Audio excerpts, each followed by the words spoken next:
I welcome everybody to the second Grand Round series in cardiovascular imaging. And today it's really my pleasure and honor to welcome Prof in Spain to give the presentation on future of multimodality cardiovascular imaging. I think most of you know Victoria very well. She's, I would say, already a legend in cardiovascular imaging in the ESC. She has so many achievements. She is in the guidelines, in the organization of all the committees, and in the least time. We have worked very close together in the board of the EICVI, as Victoria is also the incoming president of our society. And that's why I'm very pleased to have her here and to hear about the future of multimodality imaging, because it's in our hands to show how this will work. And Victoria, thank you for being here, and the stage is yours. Thank you very much, Robert, for the invitation. Really a pleasure to be with you all.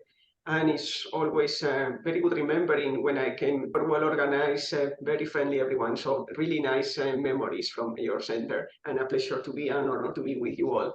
So the topic that you asked me is kind of quite broad to make it in 30 minutes, but I will try to give you my opinion of where multimodality in cardiovascular imaging is going. These are my disclosures.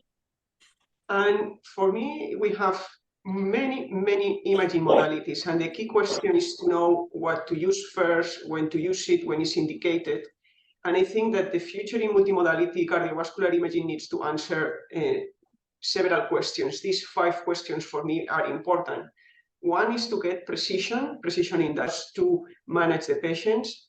The second one is scalability, so to make it together, in this case, accessible to many people. So that will come much more when tools on automatization, not only for data acquisition, but also for post-processing, will be much more developed. Then, and that is going to receive that report, because from that report, it will come a decision. And we always need to think about the patient, and it should be a patient-centered approach. So always thinking on what concerns in terms of using imaging for the patient, and keep in mind that coming to the hospital sometimes is not that pleasant, sometimes it's far away, and we need to optimize the resources that we have. So if we look back to the history on how imaging has been developed, probably the first tool that we really in our hands is the stethoscope, and that is 3 centuries ago. But we took almost 1 century to have the guts to go to surgery, and the first intervention was performed by Elliot several years ago, like 1 century ago, where they performed a commisurotomy. But there was no view of the mitral valve until Engel and Hurst developed the first ultrasounds. You could see from the mitral valve were these lines, because the first mode of echo acquisition was N mode. This has developed to other imaging modalities, and currently we can see this mitral valve that is almost the same that the surgeon sees. And with different algorithms, we can fuse the different imaging techniques in order to get precision, for example, transcatheter interventions, or even to have much precise characterization of what is happening in the myocardium, where we fuse, for example, metabolic imaging, like in this case, PET with CMR. So we have many more opportunities than we had 2 centuries ago in order to characterize.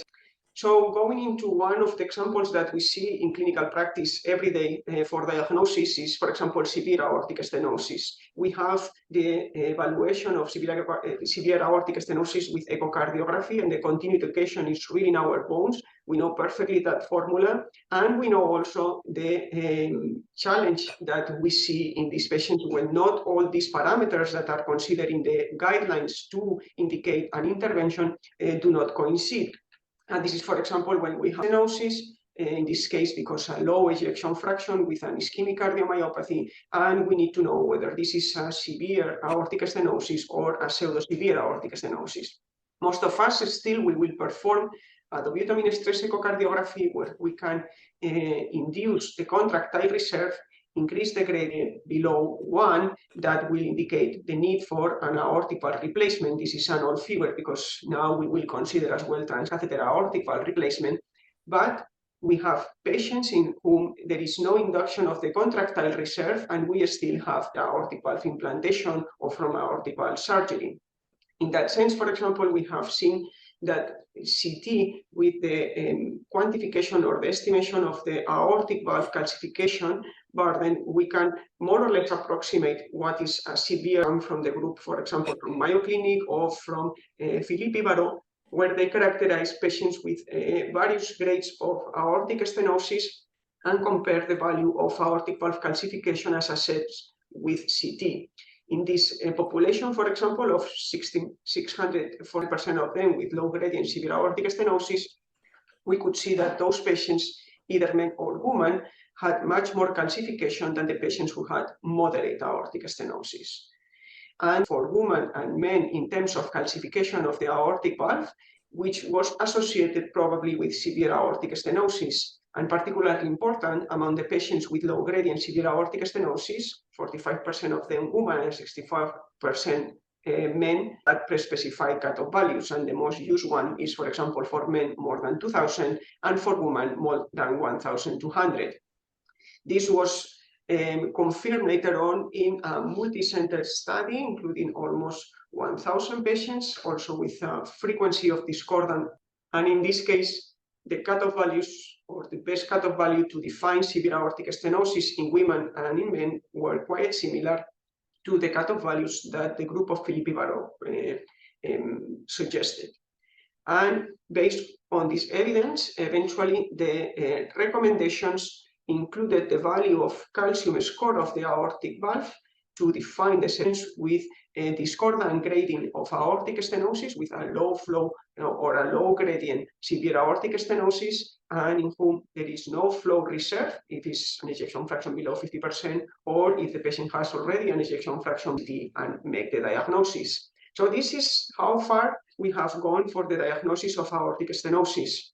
And we need to hammer very much on the importance of get a good diagnosis of aortic stenosis, because this is a very recent paper. They evaluated more than 1 million patients who underwent echocardiography, and more than 500,000 had assessment of aortic stenosis. Patients without aortic stenosis were patients having a diagnosis of aortic stenosis. And as you can see in this central figure, those patients that had already a mild aortic stenosis had an increased risk of mortality if the patient was medical population, and this risk increased significantly as the patient developed much more moderate aortic stenosis or severe aortic stenosis. And here you can see that there is a kind even of disconnect of the number of patients who are referred for aortic valve. So even those patients who have a mild or moderate aortic stenosis and those moderate with severe, not so many are derived to aortic valve and increased mortality. So it's very important to get a good diagnosis of the severity of aortic stenosis. And we have to do it at the right moment.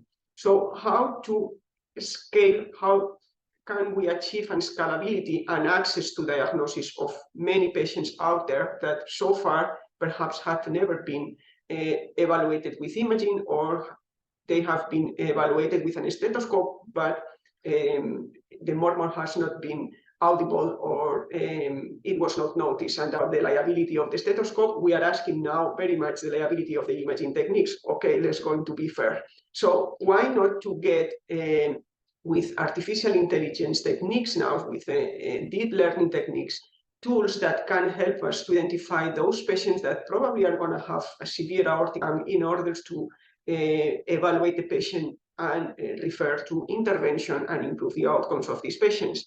And that's the work that the group of the University of Stanford and with Sina Saidai tried to perform in this study, where they were taking echocardiograms and only one image of the echocardiogram, which is the parasternal long axis calcification with these deep learning techniques of the area of the aortic valve and the mitral valve.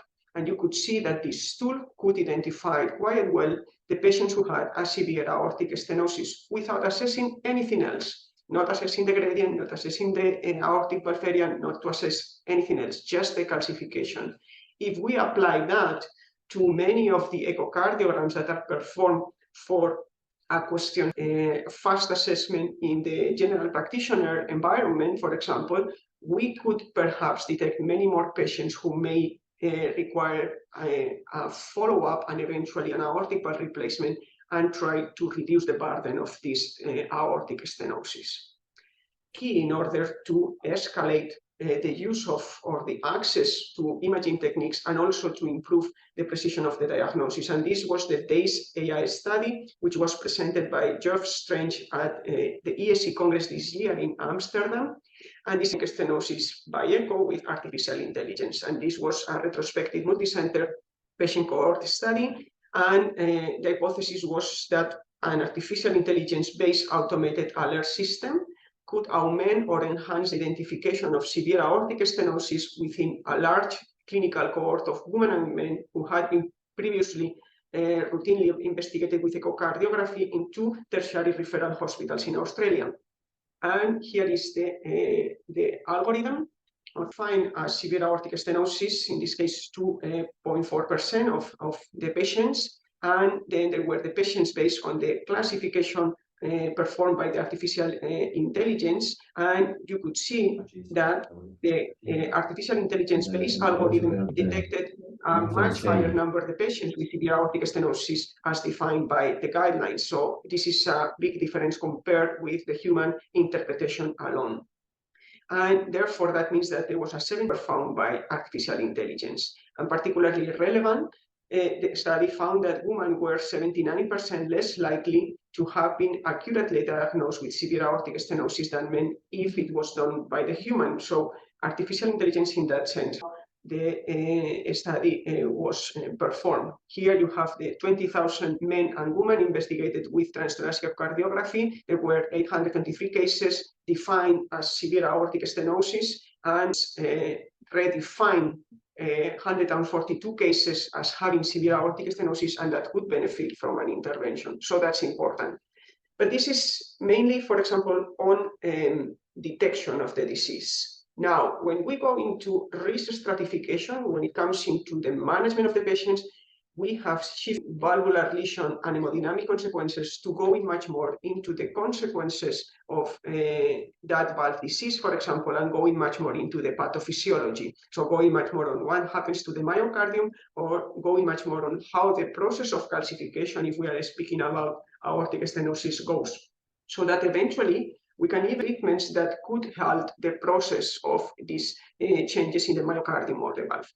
And that is what the recent consensus document from the European Association of Cardiovascular Imaging has tried to show.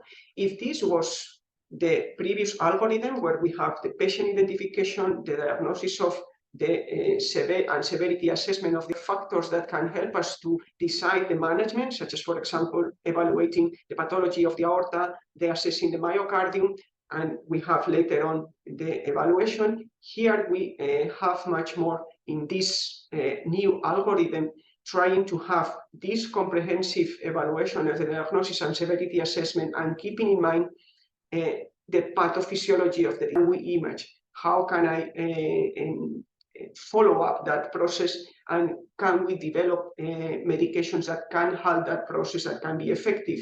And in terms of the myocardium, for example, can we detect early depression earlier to the intervention and demonstrate that that intervention perhaps is beneficial earlier than much later? In terms, for example, of coronary artery disease, many of us will go according to the guidelines, and the guidelines right now recommend either CT coronary angiography or functional testing in order to diagnose the presence of significant coronary artery disease or obstructive coronary. New techniques on radiomics, or going into the characterization of the perivascular tissue, we can even assess the inflammation that can help in the risk stratification of patients with coronary artery disease. So this is the other change in the paradigm that we have for patients with phenotyping. So it would be just luminous stenosis and the presence of spotty calcifications or fibrocalcific calcification. to much more towards hybrid PET imaging that can give us information about the metabolic activity of that plaque, whether that plaque is on CT, and on these algorithms, we can assess the vascular inflammation. This is probably much more down to earth.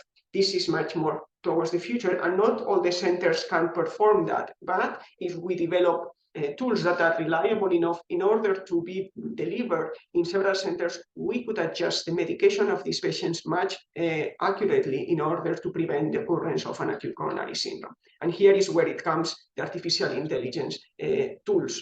These go hand by hand with the scalability of multimodality imaging to the access to this multimodality imaging for many more patients.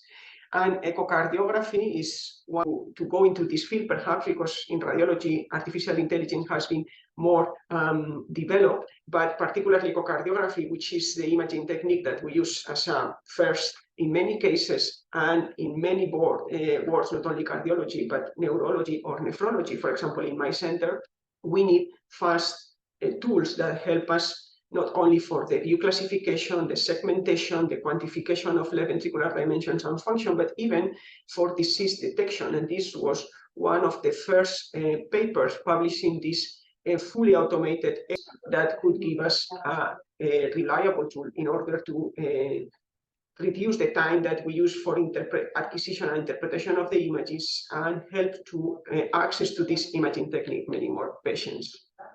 There has been a tremendous progress in applying artificial intelligence to cardiology, but so far there were no blinded randomized studies. The A500K clearance and the CMR does not currently require prospective clinical trials. So many of the trials are only based on retrospective data, and many of them are single-site studies, and none was randomized or blind. So blinding and randomization are the core principles for clinical trials, and this was the work that David Oyan last year, and which has been published recently in Nature, and they tried to change the paradigm that we most use in clinical practice, where you have technicians. There is a scan performed by the sonographer makes the report. And usually this is the number of sonographers and the cardiologists that you have. I have much less. I have 4 technicians, and compared to the lab of David Oyan. But if we try to implement artificial intelligence, we can perhaps reduce the time of data analysis. And in this case, the ECHONET intelligence assessment with a blinded cardiologist report could change the proportion of studies that change more than 5% ejection fraction. So these were 3,769 echocardiogram studies, and some of 3,495 underwent randomization. Some of them went for artificial intelligence guidance, and the other one for sonographer guide cardiologist, who was completely blinded to what was done before. So here, I don't know, you have these apical views of a 4-chamber view, and there are all these traces. I don't know how many you are online, but if I ask you who did the sonographer and who did the artificial intelligence, it may be difficult. This is how to achieve the blinding, and actually the study achieved that blinding. The cardiologists could not distinguish between artificial intelligence and sonographer initial assessment in many of them, only in 32%. And therefore, the blinding was achieved as the outcome. What would be the change in 5% of ejection fraction? There was a significant change with a mean difference of 10.5% between artificial intelligence and sonographer. And in terms of the secondary outcome that I didn't explain you, but it was in terms of applying to an historical cardiological assessment. So previous report, there was a cost of 0 seconds almost in evaluating the data. So this study already put forward the value of these tools in order to populate the report and to make our lives easier in terms of tracing, in terms of doing the calculations, and write software that also provides these measurements completely automated at the moment that you are performing the echocardiogram, and with a very good reliability, as it has been shown in the formal validation of this deep learning-based automated workflow published in Nature Communications. So this will help us to make more accessible probably to the Echo Lab. Now, can we give this technology for others to perform the echocardiogram and to have a reliable assessment of ejection fraction. So this was what they did this year as well, where there were patients attending a clinical pathway for assessment of suspected heart failure, either with symptoms or with elevated NT-proBNP. And the patients were scanned with a hand echocardiogram, and this was performed by an accredited sonographer, and later on comparing the result performed by the AS2AI analysis handheld versus the core lab. And they were comparing these tools. So what you can see is that actually both the ejection fraction, either measured with the automated, the regular way that we perform the analysis, was completely interchangeable. So more proof that this artificial intelligence is already valuable and is here to stay with us, I cannot give you. And this is for echo, which is the imaging technique that we use in clinical practice, but think about the CT. To report a CT takes time. You need to assess the quality of the image, the coronary segmentation and labeling, the lumen wall evaluation, the vessel contour determination, the plaque characterization. And this can be done already with other algorithms, such as, for example, the one presented in the Credence trial, where you can have all these quantifications or assessment automatically. And this has been compared, for example, in terms of detection of stenosis per patient with a very good accuracy for this system. Other ways of making more scalable other imaging techniques, such as, for example, CMR. CMR takes at the moment almost 1 hour or 45 minutes of the time of the scan. And that limits very much the number of patients that can undergo. Perhaps is the use of contrast, because you need to wait for the assessment of delayed contrast. But what if we develop systems that can detect the presence of a scar without using contrast, as, for example, in this case, the group of Stefan Neubauer in Oxford did with this virtual native enhancement? That would save a lot of time. And indeed, the study showed in patients with ischemic heart disease that the accuracy or the agreement between late enhanced CMR versus the virtual enhancement is quite good. All this is very good, it's perhaps too overwhelming, but we also need to keep focus and the focus at the center. And the patient needs to have a good communication between the different stakeholders that will take care of them. So we need to be aware that we face more and more complex scenarios. It's not the patient that we were auscultating centuries ago. We involve many more multidisciplinary discussions with physicians or with colleagues that have a specific expertise for a specific disease. And we are also facing much more remote diagnosis and monitorization, which means that the expertise of a specific center can be brought to another center where that expertise is not there. So this is basically what we need to favor, and what we need also to work in order to increase the accessibility to multimodality imaging.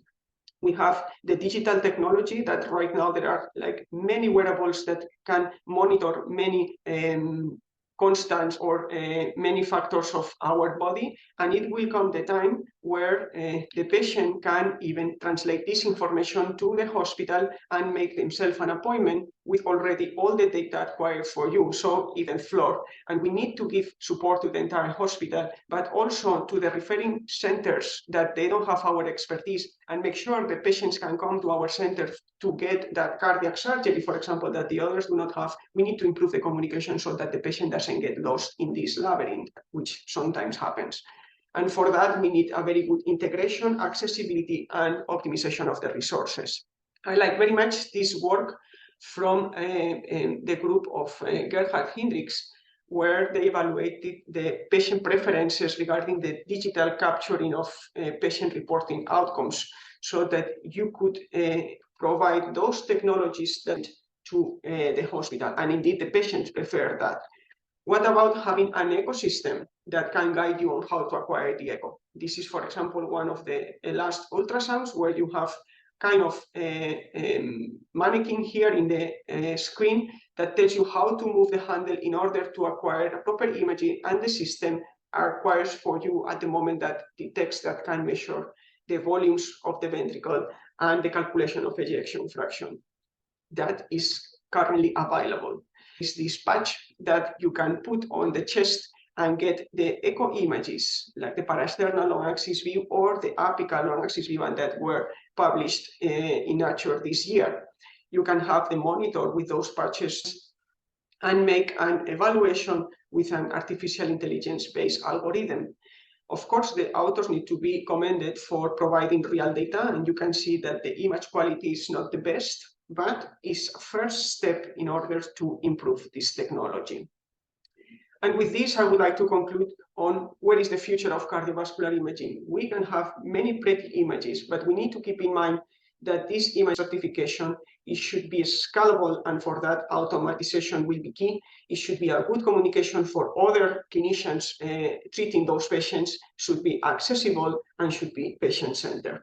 And with this, I would like to thank you for your attention and invite you to the next year meetings that will be plenty for all of you to go to the one that suits you most or that you are most interested in, such as CMR in London, nuclear cardiology in CT in Sevilla, or Euroecho imaging in Berlin. Thank you very much for your attention. Victoria, this was really great, and you beautifully showed us how important imaging in the not only in diagnosis but also in the whole journey of our patients is, and how the new technologies actually assist us in providing the right care to our patients. So yeah, this was really impressive, and I think the future is bright for imaging, and also the assisted things we have there in mind.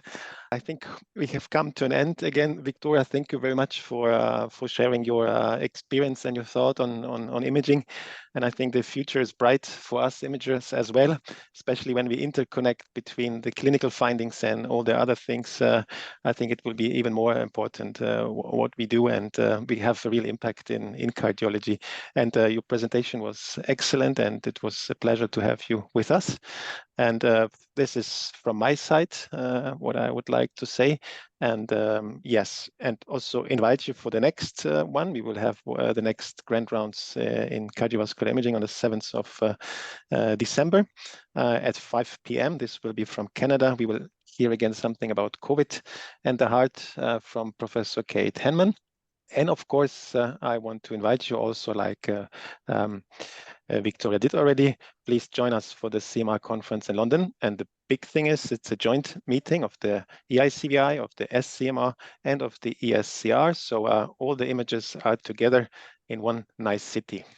Artem, do you have something to add? No, thanks. Everything was said. Excellent presentation again. Very nice discussion. Thanks for participating. Thanks, Victoria, for joining us. It is an honor for us that you joined our webinar, and hope that we will have again such a nice presentation and interesting in December when it's about the heart with 9. Thank you so much. Thank you, Victoria. Have a good day. Bye-bye. Have a great one. Bye-bye. Thank you.